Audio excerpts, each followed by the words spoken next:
Welcome back, dear students, to another lecture on the early 20th century. We have just introduced the early 20th century and the Boer War.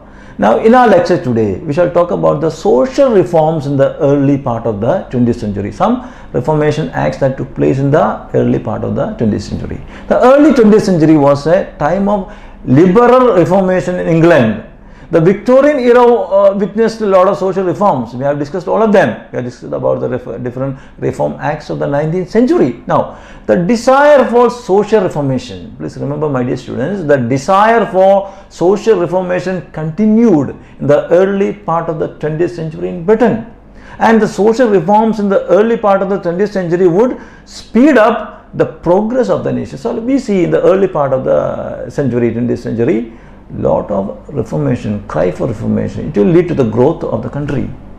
The Labour Party was formed in 1900 and it is the centre-left party of England, the Labour Party. The Labour Party grew out of the trade union movements and the socialist parties of the 19th century. Now the Labour Party would win the elections in 1906. Now they had a landslide victory over the Conservative Party. Now this victory showed that there was the urge of the people for a lot of social democracy, the urge for a lot of social reformation. There was a growing demand by the labour class for a better standard of living. Now the Liberal Party was one of the major political parties of England in the 19th and 20th centuries.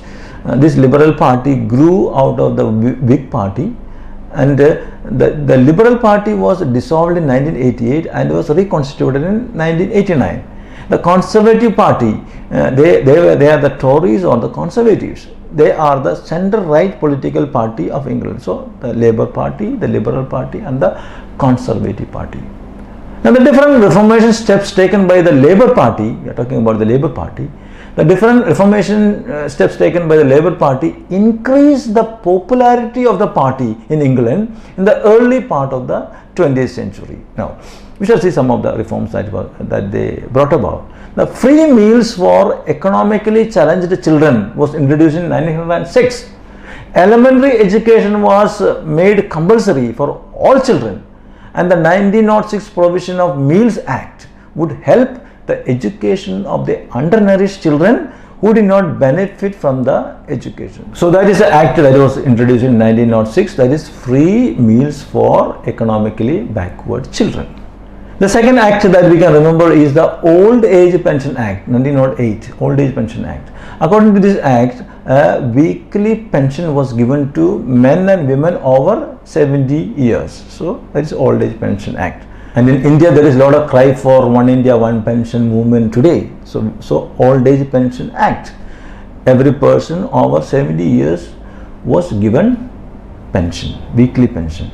The third one we can remember is the People's Budget that was introduced in 1909. Now, People's Budget was a proposal of the Liberal government that introduced unprecedented taxes on the lands and incomes of Britain's wealthy to fund new social welfare programs. So it is a tax on the wealthy to help in social welfare programs. It passed the House of Commons in 1909 but was blocked by the House of Lords for a year, and it became a law in April 1910. So it is taxing the rich for the sake of doing social welfare programs. So this act will increase the tax on the wealthy, and the tax collected will be spent on some social welfare programs.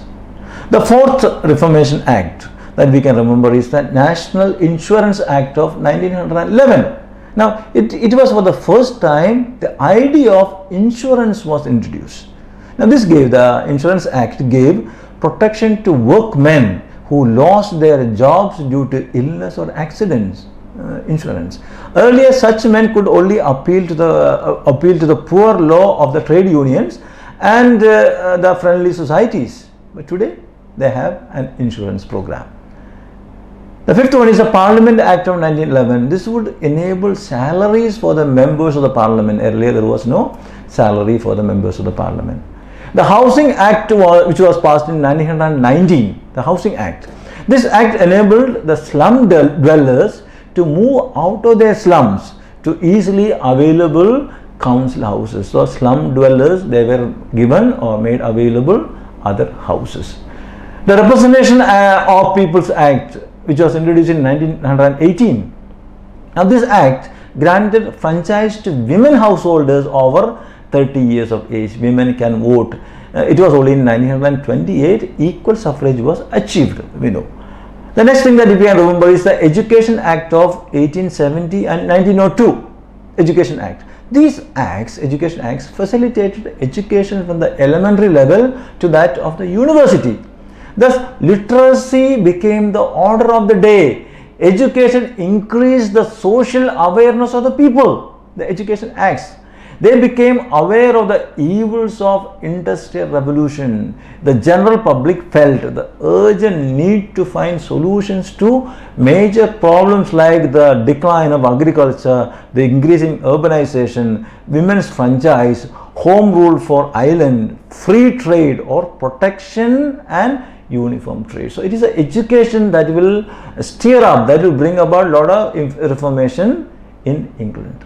Now, the early 20th century witnessed the growth of science and technology. Along with Reformation, we need to learn that the early 20th century saw the growth of science and technology far more than the Victorian era. Now, it can be qualified as a technology advanced consumerist society with a motor car, wireless communication, telegraph, cinema, airplane. So many developments. Consumerism gives too much attention to buying and selling of things. So consumerist society. Often things that are not very much necessary. So buying and selling of things, so much importance to that. In the early part of the 20th century, there was large scale production and invention of products and gadgets that made life very comfortable. And the early 20th century society turned out to be a consumerist society. So this is what happens with the further advancement of science and technology. Society becomes a consumerist society.